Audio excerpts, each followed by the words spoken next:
Allah Subhanahu wa taala memerintahkan kita di sini, segeralah pada pengampunan Tuhan kalian. Masuk dalam penjelasan ini adalah, kalau kalian kembali kepada Tuhan kalian dengan pengampunan, dengan segera tobat dan berharap pengampunan Allah SWT, maka Allah maafkan kesalahan yang lalu, plus semua fasilitas akan dikembalikan. Makanya Nabi SAW menjelaskan tentang masalah tobat dan banyak sabda beliau, at-ta'ib minaz dzamb kaman la dzambalah. Orang yang bertobat dari dosa, maka seperti tidak ada dosanya. والإسلام ديني ومحمدا رسول الله. Assalamualaikum warahmatullahi wabarakatuh. Alhamdulillah wassalatu wassalamu ala Rasulillah. Segala puji dan puja kehadirat Allah Subhanahu wa taala atas segala nikmat yang dilimpahkan kepada kita, dan juga kita memanjatkan salawat dan taslim kepada Nabi besar Muhammad sallallahu alaihi wa ala alihi wa sahbihi wasallam. Saudara Kusiman, bertemu lagi insyaAllah di hari Kamis siang hari pukul 13.00 waktu Indonesia Barat, melanjutkan bedah buku kita 35 Amal Pelebur Dosa yang ditulis oleh Fatin bin Abdul Aziz atau binti Abdul Aziz ya, jadi ini seorang wanita yang menulisnya, dan kita sudah membedah dari 35 pelebur dosa ini. Amal yang pertama yaitu tentang masalah masuk Islam. Dan itu sudah kita jelaskan panjang lebar bagaimana seseorang itu kalau masuk Islam, maka dia membawa seluruh amal-amal solehnya ikut bersamanya masuk ke dalam Islam ya. Dan juga seluruh dosa-dosanya dimaafkan. Jadi ini memang sendiri keutamaan yang sudah panjang lebar kita paparkan pada pertemuan yang lalu, dan dikuatkan dengan riwayat-riwayat yang lain ya, seperti kisah-kisah yang pernah terjadi di masa kehidupan Nabi SAW di kalangan para sahabat yang masuk Islam pada saat itu. Sementara itu teman-teman sekalian, semoga Allah SWT berkahi dan Allah ikhlaskan niat kita. Kita akan melanjutkan amal pelebur dosa yang kedua dari 35 pelebur dosa ini, yaitu bertakwa kepada Allah Subhanahu wa taala. Baik, takwa ini teman-teman sekalian cukup banyak para ulama memberikan definisi dan beragam sekali gitu kan. Tapi kalau kita ingin ringkaskan, maka takwa itu adalah patuh ya. Takwa itu adalah patuh. Bagaimana seorang hamba seperti saya dan Anda ini patuh kepada Sang Pencipta Allah, yaitu mengerjakan semua perintah yang diperintahkan oleh Allah Subhanahu wa taala dan meninggalkan semua larangannya. Bahkan makin kuat kita dalam berprinsip untuk mengerjakan perintah, misalnya semua yang wajib kita kerjakan sempurna dan bahkan kita lengkapkan dengan yang sunnah, serta semua yang dilarang apakah itu haram plus juga yang makruh pun semua ditinggalkan, maka makin tinggi level ketakwaan seseorang. Jadi memang orang bertakwa pun berbeda-beda tingkatannya ya. Jadi ada orang yang bertakwa sangat maksimal, sebagaimana tadi sudah kami paparkan, dan semoga Allah Subhanahu wa taala menjadikan kita termasuk orang-orang seperti ini, karena memang betul-betul bertakwa kepada Allah sebagaimana akan kita paparkan panjang lebar memiliki banyak sekali keutamaan-keutamaan. Di antaranya yang menjadi judul buku kita yaitu pelebur dosa-dosa. Ada juga orang mungkin dia mengerjakan yang wajib ya, dan dia fokus padanya, namun yang sunnah dia masih membengkalikannya. Maka ini mungkin tingkat ketakwaannya lebih di bawah daripada ketakwaan orang yang pertama tadi. Begitu juga pada saat dia meninggalkan yang haram, tapi dia tidak meninggalkan yang makruh misalnya. Maka ini kan berbeda ya. Ada juga orang bertakwa kepada Allah Subhanahu wa taala, namun dia mengerjakan kewajiban, tapi mungkin dia tidak menjaga maksimal dalam masalah kualitasnya. Misal, sholat, ya dia tidak peduli apakah dia khusyuk dari awal takbiratul ihram sampai salam, maka dia pun kadang khusyuk, kadang enggak. Ini juga orang bertakwa kepada Allah SWT, karena dia sebenarnya mengerjakan perintah kan gitu. Tetapi dia tidak maksimal. Begitu juga sunnah, mungkin dia kerjakan tapi sama. Dia tidak maksimal dalam sunnah tersebut. Kapan dia mengerjakan, dia kerjakan. Kapan enggak, ya enggak gitu.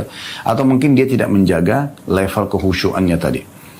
Nah, ada juga orang yang di bawahnya lagi mungkin. Dia bertakwa kepada Allah SWT. Dia kerjakan kewajiban. Namun dengan kelalaian tadi. tidak maksimal dalam kekhusyuan sholat misalnya, tidak maksimal dalam membaca Al-Quran, tidak maksimal dalam berzikir, ya dia kerjakan apa yang dia mampu gitu kan. Kemudian yang sunnah dia tinggalkan sama sekali. Nah ini juga orang-orang yang bertakwa tapi levelnya mungkin lebih di bawah lagi. Oleh karena itu orang yang bertakwa atau patuh kepada Allah ini punya tingkatan-tingkatan, ya. Dan inilah sebabnya kenapa Nabi SAW menjelaskan, aku adalah orang yang paling bertakwa di antara kalian. Nah di sini Nabi SAW menitikberatkan berarti ada orang yang paling tinggi yaitu Nabi SAW, kemudian ada orang yang datang setelahnya, ya. Tergantung daripada level kepatuhannya kepada Allah Subhanahu Wa Taala. Tentu untuk membuat orang bisa bertakwa, patuh kepada Allah, maka dibutuhkan tentu seseorang itu untuk selalu bagaimana dia lebih mendalami ilmu agama, kemudian lebih meyakini apa yang Allah janjikan dan juga khawatir terhadap apa yang Allah ancamkan, maka itu akan jauh lebih memudahkan dia untuk mencapai level terbaik dari masalah ketakwaan tersebut. Tapi itu tidak mungkin ada orang yang mencapai level para nabi-nabi, terutama Nabi Muhammad alaihi salatu wassalam. Baik teman-teman sekalian, itu kurang lebih gambaran tentang masalah definisi takwa dan apa itu takwa, supaya kita faham apa yang sedang kita bahas, ya. Nah di sini dari 35 amal pelebur dosa, yang poin kedua setelah pertama masuk Islam adalah bertakwa kepada Allah Subhanahu Wa Taala. Baik, agar teman-teman sekalian kita termotivasi untuk mengerjakan sebuah perintah agama, sering kami sampaikan di setiap kesempatan, ya. Bisa Allah SWT mudahkan di setiap kesempatan pengajian kita, baik offline, baik online. Ya, Anda bisa mungkin mengingatnya kalau Anda sering mengikuti ceramah kami, bahwasanya orang kalau ingin rajin mengerjakan sebuah perintah, ya, apapun sifatnya wajib atau sunnah, ya, maka sangat baik kalau dia memulainya dengan membaca keutamaannya atau janji Allah Subhanahu Wa Taala di ibadah tersebut. Nah ini penting sekali untuk digarisbawahi tentunya, agar dia betul-betul bisa mendapatkan apa yang diharapkan dari, atau apa yang dijanjikan, yang dia harapkan dan dijanjikan oleh Allah Subhanahu Wa Taala dari balasan amal yang sedang dia kerjakan. Jadi dalam Islam sangat dibolehkan kalau seseorang itu sholat dan dia bertanya, kira-kira kalau saya sholat dapat apa? Kalau saya sedekah dapat apa? Kalau saya haji dan umrah diberikan apa oleh Allah? Itu boleh saja, karena memang itu diikuti dengan janji-janji Allah Subhanahu Wa Taala. Bukankah pernah ada sahabat yang masuk Islam, kemudian setelah dia menanyakan kepada Nabi SAW tentang rukun Islam, dan Nabi SAW jelaskan, lalu dia bilang, ya Rasulullah, kalau saya kerjakan semua itu saya dapat apa? Kata Nabi SAW, engkau akan masuk surga. Maka orang itu pun mengatakan, kalau begitu ya Rasulullah, saya tidak akan pernah menambah dan menguranginya. Maka Nabi SAW mengatakan, siapa yang ingin melihat ahli surga, lihatlah orang ini. Nah, contoh itu kan, supaya mudah difahami. Baik teman-teman sekalian, mirip juga dengan kalau Anda ingin meninggalkan satu perbuatan buruk, misalnya, semoga Allah selamatkan kita, maka Anda membaca ancamannya perbuatan buruk tersebut. Nah ini kurang lebih gambaran tentang bagaimana agar kita termotivasi beribadah dan juga kita mudah untuk meninggalkan apa yang dilarang oleh Allah Subhanahu Wa Taala. Sekarang kita akan masuk karena sedang membahas takwa. Kita akan coba mengorek lebih dalam tentang keutamaan takwa itu. Perlu teman-teman garis bawahi, masih dalam pembukaan kita ini, lebih dari 200 ayat menggunakan term kata-kata takwa dengan berbagai macam, ya, retorik yang digunakan, ya. Bisa saja takwa, bisa muttaqin, muttaqun, ya, cukup banyak, ya, yang digunakan lafaz-lafaznya. Maka ini ratusan ayat dalam Al-Quran, berarti menunjukkan memang luar biasanya tentang kedudukan takwa atau patuh kepada Allah Subhanahu Wa Taala. Nah, di antaranya di sini yang diangkat oleh penulis dalam surah At-Talaq ayat 5. Ya, dalam surah At-Talaq ayat 5. Namun saya mengajak Anda semua, kalau memang Anda memegang aplikasi Al-Quran di handphone Anda, bisa Anda buka surah At-Talaq ini, kita mulai dari ayat 2, ayat 3, ayat 4, dan ayat 5-nya. Kalau di sini penulis hanya mengangkat ayat 5-nya saja. Ya, karena memang saya tidak pernah menemukan secara pribadi ayat-ayat Al-Quran yang menyebutkan tentang satu keutamaan amal yang diulangi berturut-turut seperti posisi at-taqwa, ya, atau kepatuhan kepada Allah dalam surah At-Talaq ini. Karena di ayat 2, di akhir ayat 2, surah At-Talaq disebutkan tentang keutamaan takwa. Di ayat 3, di awal ayat 3 disebutkan tentang keutamaan takwa. Di akhir ayat 4 disebutkan tentang keutamaan takwa. Di akhir ayat kelima disebutkan keutamaan takwa. Coba kita lihat teman-teman sekalian, silakan dibuka aplikasi Al-Qur'annya, surah At-Talaq, surah nomor 65, ayat 2-nya. Di akhir ayat 2, Allah SWT mengatakan, وَمَنْ يَتَّقِ اللَّهَ يَجْعَلْ لَهُ مَخْرَجًا. Barang siapa yang bertakwa kepada Allah, Allah akan berikan kepadanya makhraja. Makhraja artinya solusi atau jalan keluar dari permasalahan yang sedang dihadapi. Apakah kita berharap nikmat bertambah, atau kita berharap dosa-dosa kita dimaafkan, atau menemukan solusi dari permasalahan yang sedang kita hadapi. Semua itu masuk dalam istilah makhraja. Karena ini menggunakan bahasa Arab, Anda bisa lihat kalau Anda sedang berada di Mekah atau Madinah atau di salah satu negara Arab, Anda nginap di hotel misalnya, Anda bisa lihat tangga darurat untuk menyelamatkan diri kalau ada terjadi kebakaran misalnya ya di hotel, atau liftnya lagi rusak, maka ditulis biasanya makhraj, ya, artinya jalan keluar gitu ya. Itu ditulis seperti itu. Kadang-kadang juga menggunakan istilah tawari atau sesuatu yang darurat. Tapi makhraj ini sering ditulis. Ya. Atau misalnya memang pintu masuk, pintu keluar. Ya. Anda masuk ke toko, misalnya supermarket atau toko yang besar, mereka punya pintu masuk, pintu keluar. Di Madinah, di Mekah misalnya. Nah, itu sering kali tertulis itu. Jadi ada madkhal, tempat masuk, ada makhraj, tempat keluar. Gitu. Jadi memang ini keluar, jalan keluar dari permasalahan. Dan Allah Subhanahu wa ta'ala kalau sudah menjanjikan seperti ini, berarti betul-betul dengan ketakwaan dia. Bila sedang nikmat melimpah, tetap dia beribadah kepada Allah Subhanahu wa ta'ala, tetap dia maksimal dalam patuh kepada Allah, mengerjakan perintah, meninggalkan larangan, maka nikmat-nikmat tersebut pasti akan menemukan makhraj, artinya tambahan ya, agar bisa bertahan atau bertambah. Gitu. Maksudnya, tambahan nikmat itu hari ini misalnya kita bisa makan, kita bisa tidur, kita bisa biologis yang halal, bisa contoh, maka dengan bertakwa Allah berikan makhraja di poin itu. Artinya kita akan menemukan tambahan esok hari, terulang hal yang sama atau bahkan lebih. Nah, itu bisa makna. Bisa juga masuk dalam masalah ini adalah makhraja pada saat kita sedang menghadapi permasalahan apapun. Tapi kita menggunakan ketakwaan sebagai kendaraan kita. Dengan cara kita makin giat sholat, makin giat berdoa, makin giat bersedekah, makin memohon kepada Allah Subhanahu wa ta'ala. Dan berharap agar Allah memberikan jalan keluar. Gitu kan? Maka Allah berikan makhraja, jalan keluar. Atau orang lagi melakukan perbuatan dosa. Dia ingin bertobat kepada Allah Subhanahu wa ta'ala. Maka di sini kalau dia bertakwa pada Allah, dia patuhi Allah Subhanahu wa ta'ala, justru di saat dia sudah melakukan dosa, dia berhenti dari dosa tersebut dan dia tobat nasuha, tobat yang tulus kepada Allah Subhanahu wa ta'ala, tidak ingin lagi mengulangi perbuatan tersebut, maka dia akan ketemukan makhraja, jalan keluar, ya kan? Untuk mudah dia bertaubat kepada Allah Subhanahu wa ta'ala dan mudah dia setelahnya beramal saleh dan menggantikan kesalahan dia dengan perbuatan-perbuatan baik. Nah, ini semua masuk dalam penjelasan makhraja itu. Ini surah At-Talaq ayat 2-nya. Ayat 3-nya Allah Subhanahu wa ta'ala langsung sambung setelah itu mengatakan jalan keluar. Di ayat 2-nya, ayat 3-nya wa yarzuqhu min haitsu la yahtasib. Dia akan diberikan rezeki dari tempat yang dia tidak sangka-sangka, ya. Dari di sini kita bisa lihat bagaimana Allah Subhanahu wa ta'ala menjanjikan semua orang yang bertakwa akan diberikan ya, rezeki. Dan rezeki ini bukan hanya sekedar uang, kendaraan, rumah, bukan hanya sekedar itu. Tetapi diberikan semuanya. Diberikan semuanya yang membuat roda kehidupan bisa berjalan namanya rezeki.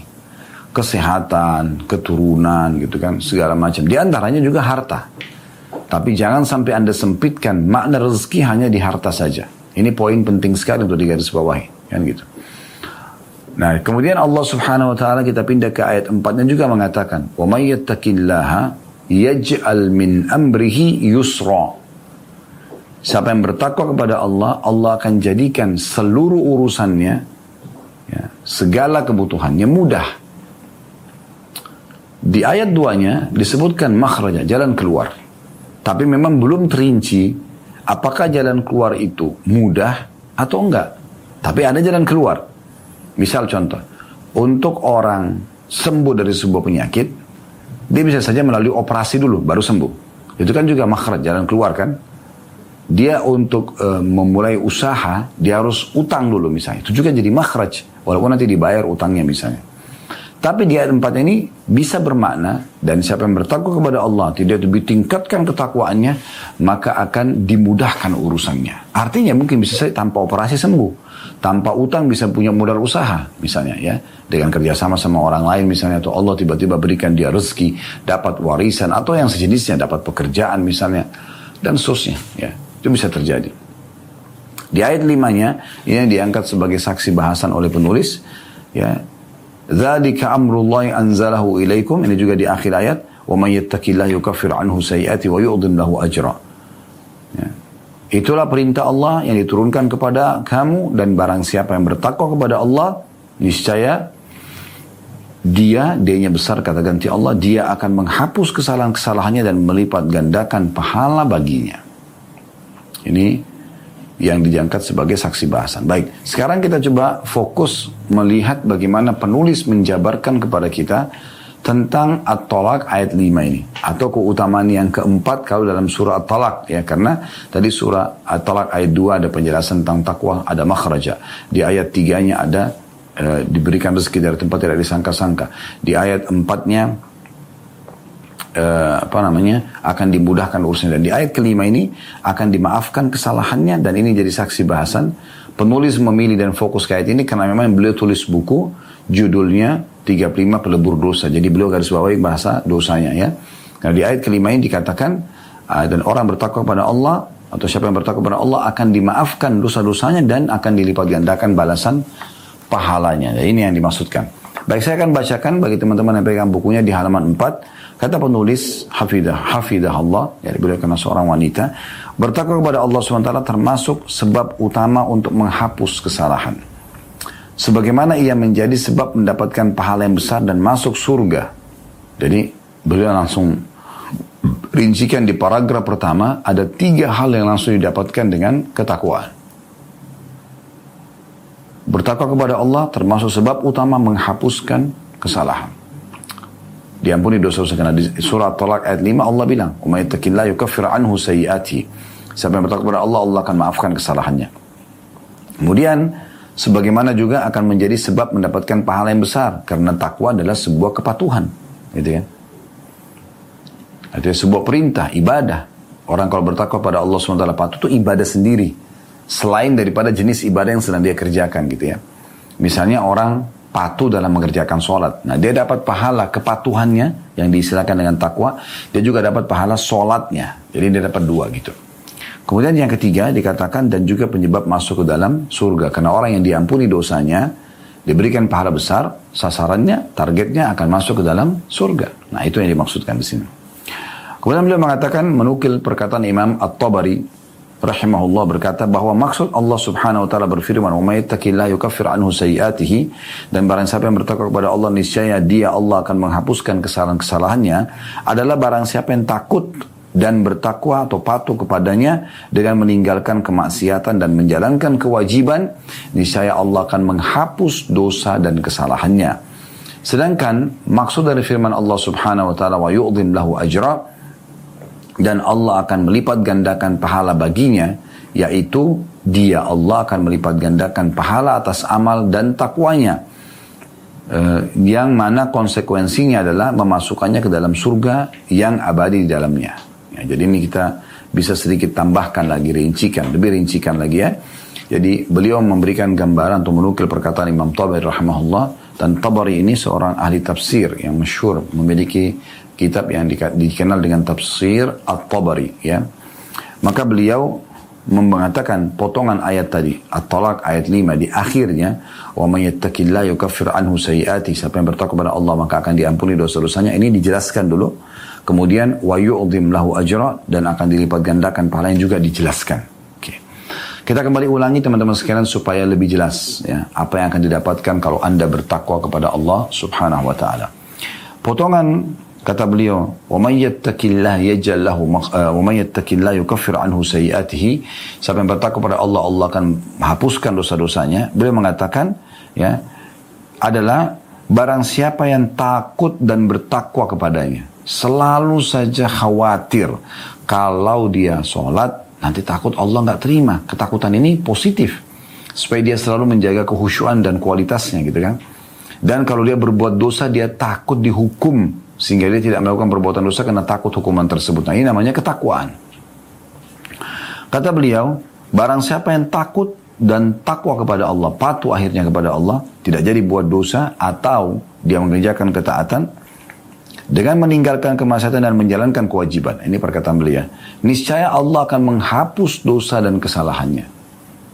Jadi subhanallah, dengan misalnya ada perintah sholat nih. Pas Anda dengar azan, harus sholat nih. Langsung Anda menjadikan takwa kepatuhan Anda kepada Allah sebagai bekal utama. Anda langsung segera mengerjakan sholat. Kalau Anda mungkin perempuan di rumah, kalau laki-laki misalnya di masjid, maka dia langsung kerjakan ketaatan tersebut. Maka dengan ini, teman-teman sekalian, ya, dia akhirnya takwa kepada Allah. Karena dia patuh kan gitu. Begitu juga dia meninggalkan dosanya. Apa dosanya? Dosanya meninggalkan sholat. Dia tidak jadi kerja, dia karena kerjakan sholat, maka dia tinggalkan dosanya, yaitu meninggalkan sholat. Maka dengan itu dia akan mendapatkan pengampunan dosa. Ya, pengampunan dosa. Nah ini poin. Mirip dengan orang pakai jilbab, wanita misalnya. Dia pakai jilbab karena dia tahu ini perintah Allah. Maka dia akan dapat pahala takwanya, kepatuhannya. Dia akan dapat pahala tutup auratnya. Dan dia juga akan dapat pahala karena meninggalkan dosanya. Dosanya apa? Buka aurat. Nah itu luar biasa. Jadi banyak sekali akumulasi pahala yang bisa didapatkan bila orang bertakwa kepada Allah subhanahu wa ta'ala.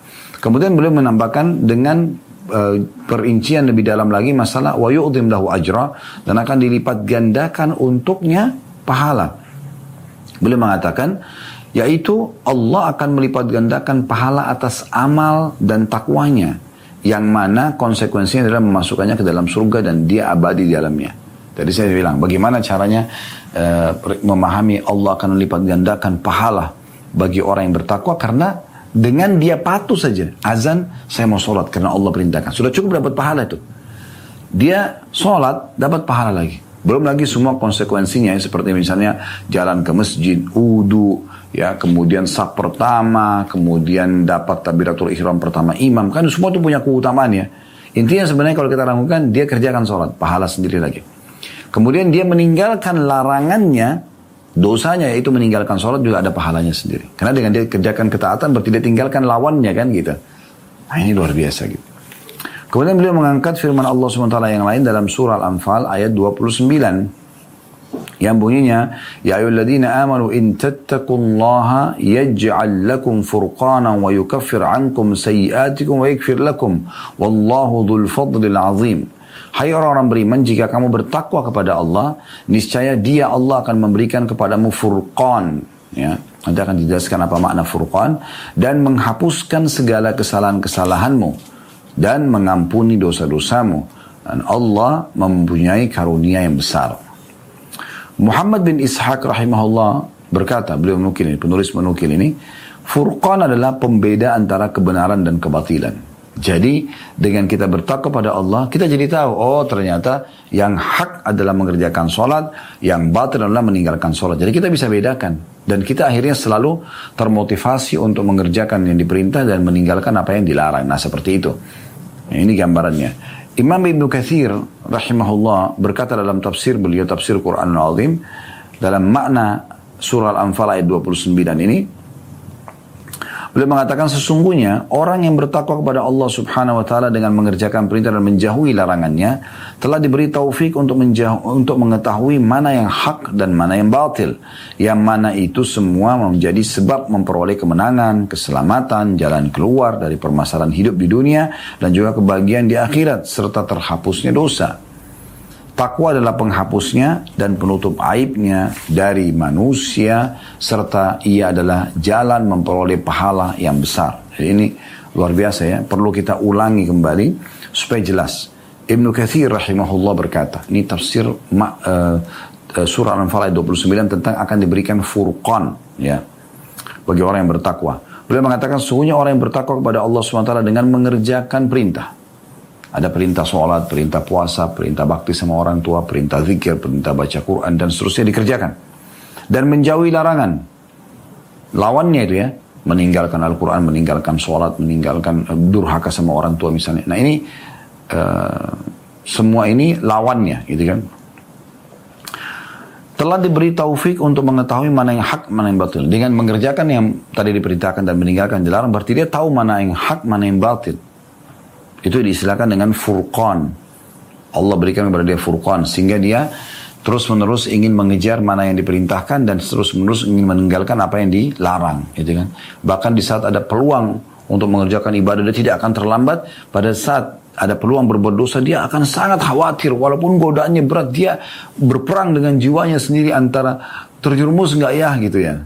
Sampai pada tingkat terjerumus pun, ketakwaannya masih menjadi sebuah penyebab dia untuk taubat dan segera kembali. Karena ketakutannya kepada Allah subhanahu wa ta'ala. Ya.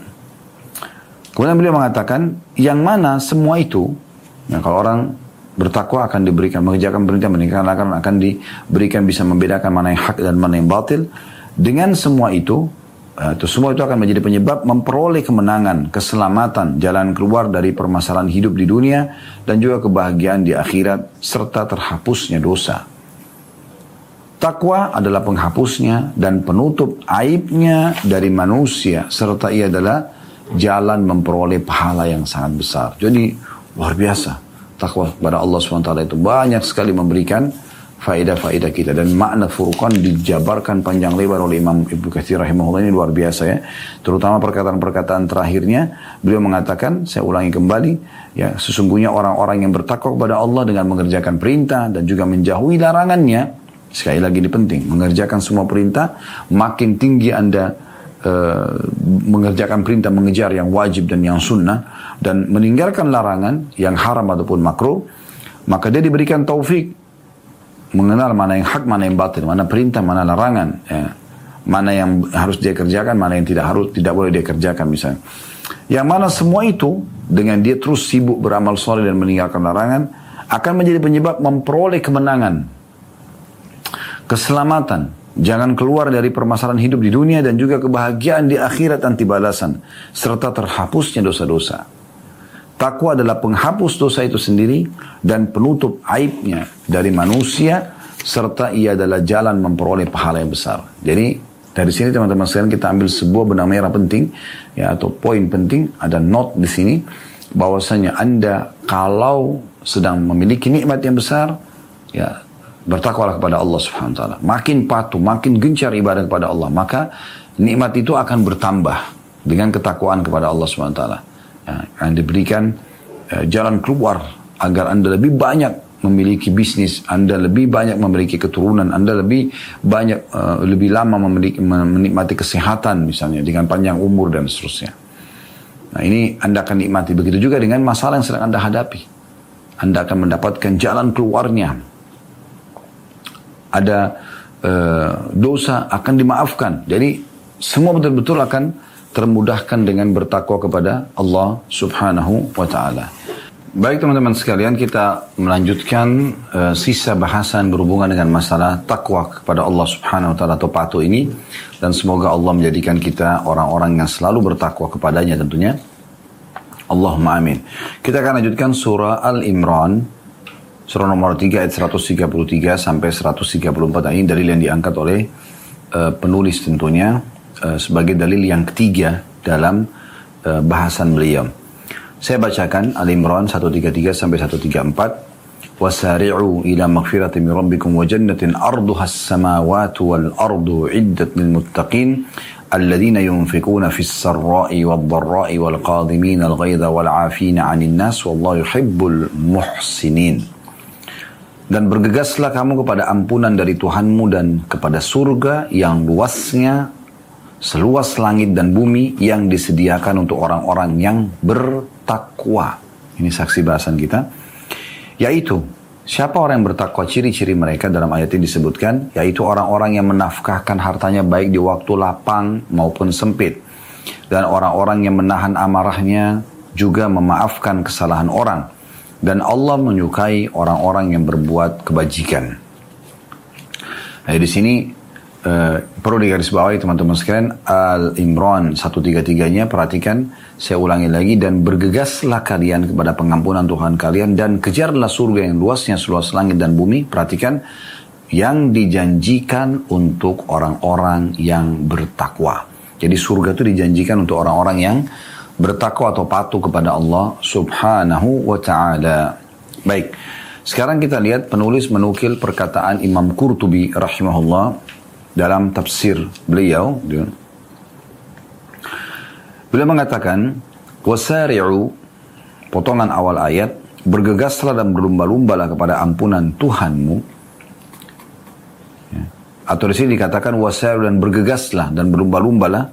Kemudian ke apa disuruh bergegas dan berlumba-lumba? Ila magfiratin min rabbikum, kepada pengampunan, kepada yang menghapuskan dosa-dosamu karena rahmat Allah, dan kepada apa yang menutupi dosa-dosamu berupa ampunan dari siksa atau dosa. Kemudian wa jannatin arduhas samawati wal ard, juga bersegeralah untuk mendapatkan surga yang luasnya seluas langit dan bumi. Diriwayatkan bahwa maksudnya adalah surga seluas 7 langit dan 7 bumi apabila semuanya dikumpulkan. Dan potongan terakhir, uiddat lil muttaqin, bahwa surga dijanjikan untuk orang bertakwa, bahwa surga yang seluas 7 lapis langit dan bumi, 7 bumi itu disediakan bagi orang-orang yang bertakwa, yaitu orang-orang yang takut kepada Allah dengan taat kepadanya dalam segala perintah dan larangan. Juga mereka tidak melanggar hukumnya, N-nya besar kata ganti Allah, dan tidak meninggalkan kewajiban. Maka dengan itu semua mereka berhak untuk diampuni dosa-dosanya dan dimasukkan ke dalam surga. Nah, ini penjelasan Imam Qurtubi rahimahullah tentang makna Al-Imran 133. Ya. Baik, di sini kita lihat penulis hanya fokus di ayat 133, sementara memang beliau menukil sampai 134. Maka kita akan nanti tambahkan penjelasan sekaligus yang 134-nya. Insya Allah tentunya. Baik, kita akan masuk dulu ke 133-nya. Dan berlumba-lumbalah kalian menuju kepada pengampunan Tuhan kalian. Maksudnya, tidak ada manusia yang maksum, tidak ada manusia yang selamat dari kesalahan. Bahkan para nabi-nabi pun ada yang diantara mereka berbuat kesalahan. Ya. Bagaimana Nabi Musa AS diceritakan dalam Al-Quran, pernah memukul seseorang akhirnya mati. Ya, gitu. Dan dia bertobat kepada Allah SWT. Sebelumnya Nabi Adam AS yang dilarang untuk memakan buah tertentu oleh Allah Subhanahu Wa Taala, dan akhirnya beliau melanggar. Dan Allah mengatakan sesungguhnya Adam telah bermaksiat pada Tuhannya, gitu kan? Lalu Allah memudahkan dia untuk taubat misalnya. Ya. Nabi Muhammad SAW pernah mengharamkan madu, ya, di surah At-Tahrim misalnya. Kemudian Allah Subhanahu Wa Taala menegur beliau. Tetapi nabi-nabi disilakan dengan maksum. Mereka kalau salah ditegur langsung sehingga langsung diluruskan pada saat itu. Nah, kita juga begitu. Kita melakukan kesalahan-kesalahan. Tetapi Allah Subhanahu Wa Taala tidak mengizinkan kita kalau terus-menerus dalam kesalahan tersebut. Dan Allah memberikan kepada kita solusi kalau sudah membuat pelanggaran. Ya, kalau mungkin Anda di perusahaan dikasih surat peringatan, gitu kan? Tetapi bedanya, Anda kalau sudah punya surat peringatan, berarti Anda sudah dicap memiliki satu kesalahan, ya. Kalau SP1 misalnya, Anda punya SP2 berarti sudah peringatan yang kedua. SP3 maka peringatan terakhir. Setelahnya Anda akan dikeluarkan dari PHK dari perusahaan misalnya. Baik, itu contohnya. Dan kemungkinan besar Anda sudah sulit untuk masuk ke perusahaan itu, bahkan mungkin mustahil Anda kembali ke perusahaan yang sama.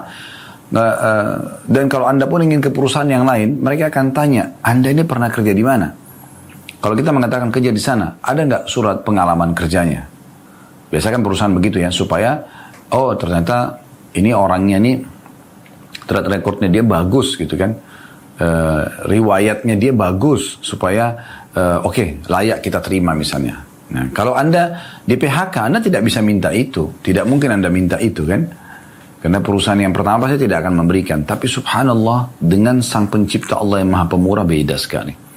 Allah Subhanahu Wa Taala memerintahkan kita di sini, segeralah pada pengampunan Tuhan kalian. Masuk dalam penjelasan ini adalah, kalau kalian kembali kepada Tuhan kalian dengan pengampunan, dengan segera tobat dan berharap pengampunan Allah SWT, maka Allah maafkan kesalahan yang lalu, plus semua fasilitas akan dikembalikan. Makanya Nabi SAW menjelaskan tentang masalah tobat dan banyak sabda beliau, at-taib minaz dzamb kaman la dzambalah.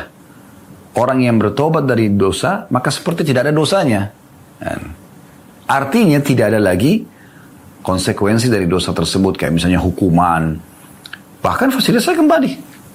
Berapa banyak orang yang dulunya pezina, pemabuk, melakukan banyak pelanggaran, tapi dengan tobat nasuha, akhirnya hidupnya bahagia.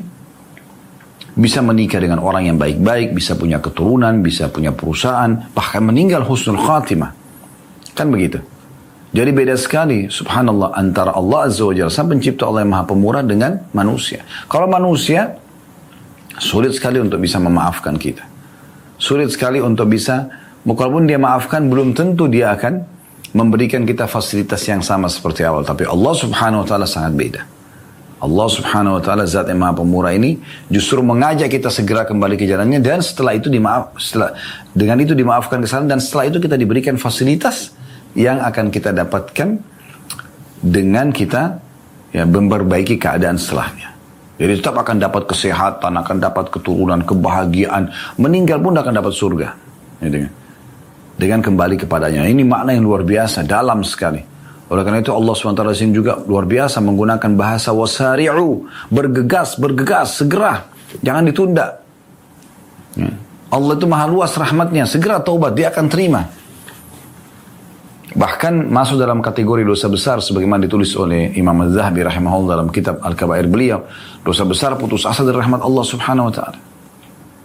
Ini poin yang luar biasa gitu ya, dimana memang kita bisa lihat perbedaan dasar antara luasnya rahmat Allah subhanahu wa ta'ala dengan bagaimana kalau kita bermuamalah dengan manusia.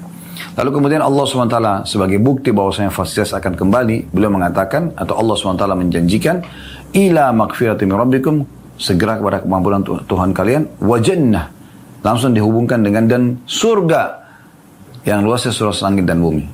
Apa maknanya? Berarti kalau kalian bertobat kepada Tuhan kalian, maka akan dikasih fasilitas. Nah gitu. Perhatikan Nabi Adam AS pada saat beliau dikeluarkan oleh Allah SWT dari surga.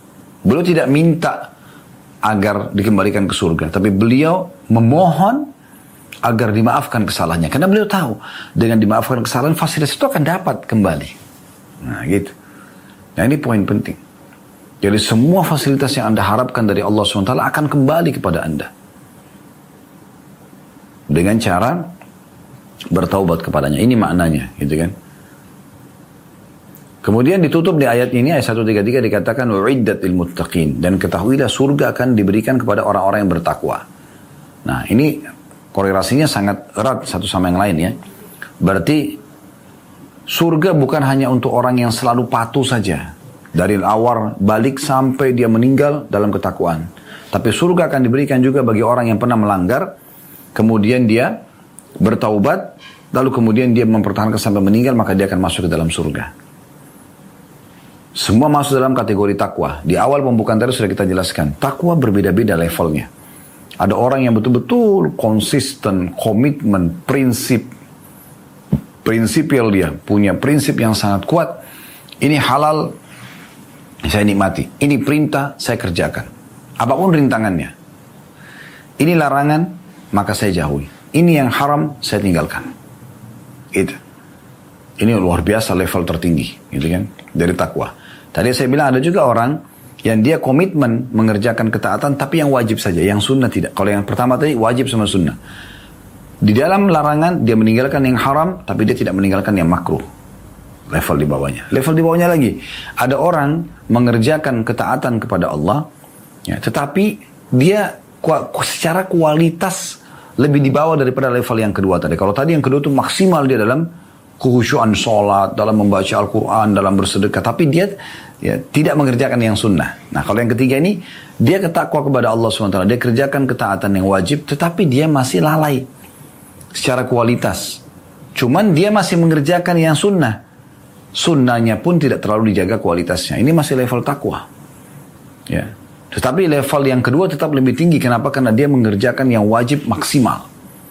Sementara Allah SWT mengatakan dalam hadis Bukhari, hadis Qudsi, sesungguhnya amal yang paling aku cintai dari hambaku adalah apa yang aku wajibkan kepada mereka. Jadi kalau kewajiban kita maksimalkan itu sudah luar biasa. Level ketiga ini, kerjakan kewajiban tapi kurang secara kualitas. Kerjakan juga sunnah tapi kurang. Level yang di bawahnya lagi, kerjakan yang wajib kurang kualitasnya, yang sunnah tidak dikerjakan. Jadi mereka berlevel-level gitu. Tapi semua masuk dalam kategori orang yang bertakwa kepada Allah SWT. Jadi orang yang pernah berbuat dosa pun lalu kemudian dia taubat dalam firman Allah SWT ini, maka dia tetap masuk dalam kategori orang yang bertakwa. Karena di sini dikatakan, bersegeralah kalian pada pengampunan Tuhan kalian. Siapa yang disuruh bertaubat? Orang yang berbuat dosa. Itu kan? Pengampunan Tuhan kalian. Nanti kalau kalian kepada pengampunan menuju ke situ, taubat, maka akan mendapatkan surga yang luasnya surga langit dan bumi, dan itu dijanjikan untuk orang yang bertakwa. Artinya kalau kalian bertobat masuk dalam kategori orang yang bertakwa. Nah, ini luar biasa dalam maknanya, gitu kan? Baik, kita lanjutkan 134 yang tadi saya janjikan, kita coba paparkan 134 ini teman-teman sekalian, karena penulis tidak menukil. Kalau Anda pegang bukunya hanya sampai 133 beliau jadikan sebagai saksi bahasannya. Yaitu disebutkan di antara ciri orang-orang yang bertakwa. Jadi setelah mereka buat dosa, mereka taubat, lalu mereka mulai ya memicu ya langkah-langkah mereka, pikiran mereka, ya, program-program kedepannya semuanya pada ketakwaan kepada Allah SWT, mengerjakan perintah, meninggalkan larangan. Maka mereka adalah alladzina yunfikuna fis sarra'i wad dharra. Ciri yang pertama di sini disebutkan 134 adalah mereka yang bersedekah dalam kondisi mereka lapang maupun sempit. Jadi setelah tobat kepada Allah SWT tidak ada lagi kata-kata, ya udah saya kalau punya duit saya sedekah. Kalau saya sekarang saya tidak punya duit saya tidak sedekah dulu. Nggak ada lagi. Level ketakwaan itu akan membuat orang bersedekah dalam semua keadaannya. Lagi lapang dia akan sedekah maksimal.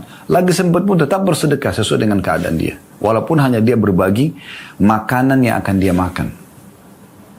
Karena bersedekah di jalan Allah SWT tidak harus menunggu ya seseorang itu kaya. Kami pernah menyinggung dan kami ingatkan kembali Uwais Al-Qarni rahimahullah, seorang ulama tabi'in yang masyhur, yang kata Nabi SAW, afdalut tabi'in, tabi'in yang paling afdal adalah Uwais Al-Qarni atau Al-Qarni gitu kan. Beliau termasuk orang miskin. Dinukil di kisah beliau pada saat beliau tinggal di Irak di akhir-akhir hidupnya, beliau memungut sisa-sisa makanan orang di sampah kemudian beliau bersihkan kembali. Yang masih layak dikonsumsi beliau ambil, lalu kemudian beliau panaskan, beliau tata kembali, lalu dibagi dua diberikan kepada orang yang miskin seperti beliau. Pernah ada sahabat, pada saat Nabi SAW mengajak para muslimin untuk berjihad pada waktu panggilan jihad ke Tabuk, perang Tabuk, peperangan terakhir Nabi SAW. Sebelum mereka berkorban dengan jiwa mereka untuk ikut berperang, mereka dianjurkan menyumbang. Itu yang Nabi SAW sering lakukan. Beliau kumpulin dulu yang mau bersedekah. Setelah itu nanti uang harta yang dikumpulkan itu untuk dipakai membiayai peperangan. Dan akhirnya pasukan berperang dengan jiwanya setelah itu. Ada antara sahabat yang datang, Masya Allah, membawa banyak sekali harta. Sampai ada yang membawa emas dan perak. Ditaruh di sebuah wadah kain. Kemudian mereka angkat, lalu jatuh. Angkat, saking beratnya dia bawa ke hadapan Nabi SAW, disumbangkan. Tapi ada juga sahabat yang datang hanya membawa beberapa butir kurma, hanya itu yang dia punya. Lalu disumbangkan di jalan Allah Subhanahu wa taala. Jadi memang tidak menunggu orang itu punya kekayaan baru bersedekah. Itu yang difahami oleh para kaum salafus saleh, para sahabat Nabi ridwanullah alaihim. Jadi jangan sampai Anda berpikir nanti saya sudah kaya raya baru kemudian saya bersedekah, gitu kan? Enggak. Anda bersedekah sesuai dengan kondisi Anda. Pernah ada sahabat juga dalam hadis yang sahih disebutkan bersedekah dengan 1 dirham, yang satunya 100 dirham. Lalu kata Nabi SAW, 1 dirham mengalahkan 100 dirham. Kata para sahabat, ya Rasulullah, bagaimana kami memahami ini? Bagaimana kami memahami ternyata 1 dirham mengalahkan 100 dirham? Kata Nabi SAW, karena orang yang menyumbang 1 dirham ini tidak punya kecuali itu. Sehingga Allah catat dia bersedekah dengan seluruh hartanya. Sementara orang yang bersedekah 100 dirham, ya, itu tidak memiliki harta yang sangat banyak, melimpah, ya. Dan ini banyak sekali kisah-kisah orang-orang saleh seperti ini, dan cukup banyak buku-buku menukil kisah-kisah seperti ini. Dan di antara buku yang sangat menarik adalah Hilyatul Auliya, ya. Dan di sini ada tentunya di belakang saya ini, di sebelah sini ada Hilyatul Auliya di pojok itu. Beberapa jilid berbicara tentang keutamaan atau kisah-kisah tentang wali-wali Allah di mana mereka melakukan perbuatan-perbuatan yang luar biasa gitu ya, yang kadang-kadang mungkin setelah kita baca kita akan termotivasi untuk mengerjakan hal yang sama. Allah berikan taufik mereka untuk bisa mengerjakan perbuatan tersebut. Nah ini contohnya cukup banyak buku-buku yang berbicara tentang masalah keutamaan seperti ini. Baik, jadi bersedekah ya dalam kondisi lapang ataupun sempit. Ciri yang kedua adalah wal qadhiminal ghaidh, dan orang yang menahan amarahnya. Nah perlu kita garis bawahi, dalam bahasa Arab cukup banyak kosakata yang menggunakan marah gitu kan. Ada ghadab, marah gitu kan. Ada juga ghaidh, yang kami pernah dapatkan dari guru-guru kami pada saat belajar. Ghaidh itu adalah emosi atau marah yang bisa dilampiaskan karena punya power dan dalam kondisi benar. Ini kondisinya nih ya. Jadi memang dia sebenarnya punya power untuk membalas orang yang sedang menzalimi dia. Plus memang dia benar. Artinya dia kalau membalasnya, dia punya hak untuk itu. Tapi dia qadhiminal ghaidh. Dia menahan emosinya itu. Ini punya kedudukan yang luar biasa ini. Dan itu tidak mudah ya. Orang menghibah kita, orang memfitnah kita, orang menyakiti kita. Lalu kemudian kita tetap aja dalam kondisi menahan amarah tersebut. Lebih berharap pahala di sisi Allah Subhanahu wa taala. Nah, ini level ketakwaannya luar biasa ini, ya. Makanya pernah dinukil sebuah kisah dari kisah salafus salih dulu. Ada seseorang memiliki hamba sahaya budak, yang budaknya ini saleh juga, ya. Satu waktu budaknya membawa makanan kuah kari yang panas, ya, dibawa ke ruang tamu sementara majikannya ini lagi bersama dengan tamunya. Dengan hikmah Allah Subhanahu wa taala, tiba-tiba saja kaki si budak itu, hamba saya itu, kesentuh di karpet, kemudian jatuh dia, dan seluruh kuah marak atau kuah kari yang panas itu tertumpah ke badan majikannya. Anda bisa bayangkan tertuang kuah panas ke tubuh Anda. Apa yang akan terjadi pada saat itu? Saya yakin kita akan meluap-luap marah gitu kan. Tetapi subhanallah, budak ini ya bertakwa kepada Allah Subhanahu wa taala, dan memang dia tidak sengaja, serta dia juga kena tahu dalil, dia menyampaikan apa adanya, dia ikhlas menyampaikan. Majikannya juga luar biasa. Majikannya ini adalah orang yang bertakwa kepada Allah Subhanahu wa taala, bahkan kalau saya melihat dari kisah ini lebih bertakwa daripada budaknya itu. Maka sebelum dia marah, si majikan marah, budaknya mengatakan, membacakan firman Allah Subhanahu wa taala ini, ya. Beliau mengatakan wal qadhiminal ghaidh, dan orang yang bisa menahan amarahnya, ingat, di saat dia punya power dan dia benar. Di sini majikannya benar, dituangkan kuah panas di tubuhnya, dan dia punya power, dia sebagai majikan. Di masa itu budak bisa diperjualbelikan, gitu kan? Dia bisa jual budaknya. Tapi budak ini bilang, Allah berfirman, wahai Tuhan, ya. Lalu dia mengatakan, apa firmannya Allah? Dia mengatakan wal qadhiminal ghaidh, dan orang yang bisa menahan amarahnya. Si majikannya faham benar ayat ini. Dan juga orang berilmu. Dan Allah mengatakan, dan orang yang bisa menahan amarahnya di saat dia bisa melampiaskannya. Kemudian tuannya itu langsung mengatakan, baik, saya akan menahan amarah saya. Kata budaknya, belum selesai Tuan ayatnya. Masih ada lanjutannya.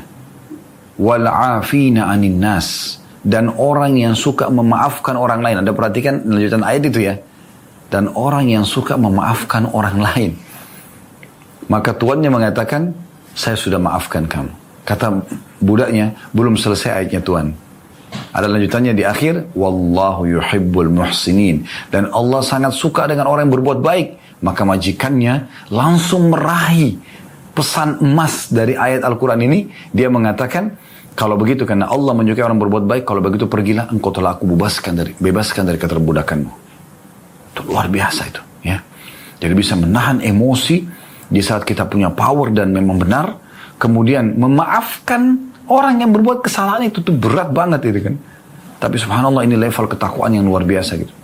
Yang akhirnya bisa mengampuni dosa, memenuhi kebutuhan dan seterusnya. Dan kemudian juga Allah suka dengan orang yang berbuat kebaikan. Artinya dia tetap berbuat baik pada orang yang pernah berbuat salah kepada dia sebelumnya. Coba bayangkan. Ini luar biasa levelnya, ya. Baik, itu ayat 134-nya saya tambahkan ya penjelasannya tadi, karena memang penulis tidak mengangkat itu. Kemudian kita tutup teman-teman sekalian dengan dalil yang terakhir yang diangkat oleh penulis, yaitu surah Al-Ahzab, surah nomor 33 ayat 70 sampai 71. Beliau mengatakan dengan ketakwaan, ini di halaman 7 ya, bagi teman-teman yang pegang bukunya, dengan ketakwaan maka pengampunan dosa dan kenikmatan surga bisa didapatkan. Allah subhanahu wa ta'ala berfirman dalam surah Al-Ahzab ayat 70 sampai 71 yang bunyinya, Ya ayuhalladzina amanu taqullaha wa qulu qawlan sadida yuslih lakum a'malakum wa yakfir lakum dhunubakum wa man yuti'illaha wa rasulahu faqad faza fawzan 'azima. Hai orang beriman, bertakwalah kepada Allah dan katakanlah perkataan yang benar, jujurlah.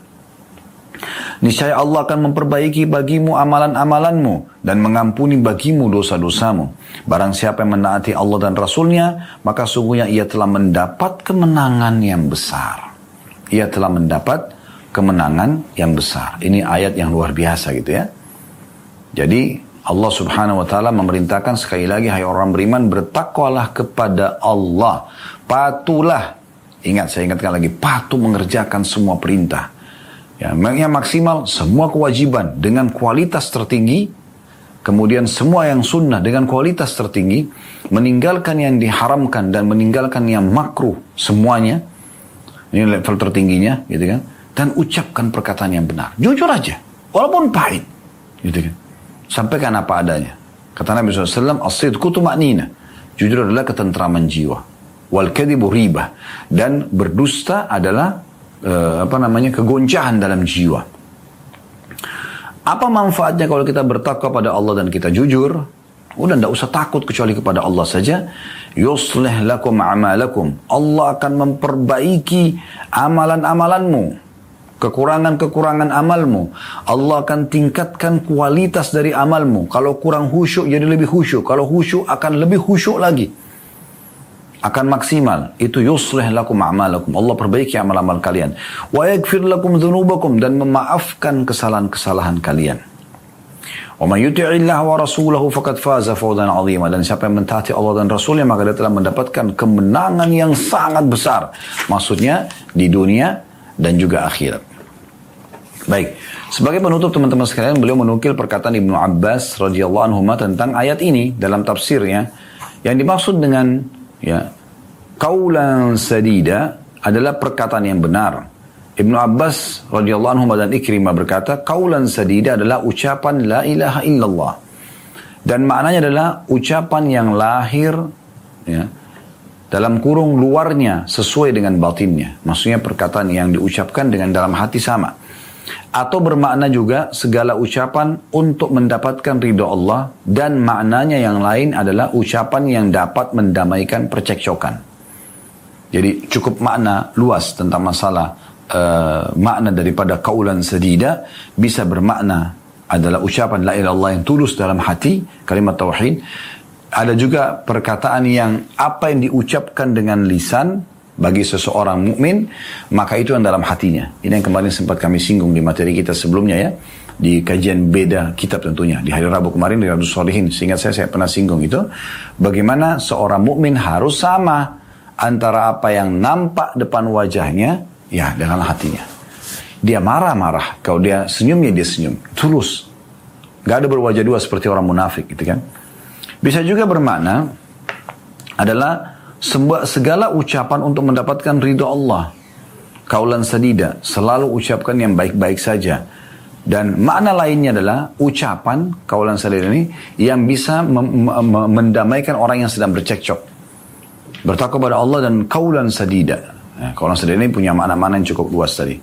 Kata beliau, kalimat ini diambil dari kata as-sadid, yaitu anak panah yang tepat mengenai sasaran. Jadi al-qaulus sadid itu mencakup semua jenis kebaikan yang telah disebutkan di atas dan juga lainnya. Dengan keterangan di atas dapat disimpulkan bahwa takwa dan qaulus sadid adalah termasuk sebab terhapusnya atau menghapuskannya atau terhapusnya dosa. Kalau benar dari Allah, berasal dari saya mohon dimaafkan. Subhanakallahumma bihamdika, asyhadu an la ilaha illa anta, astaghfiruka wa atubu ilaik. Wassalamualaikum warahmatullahi wabarakatuh.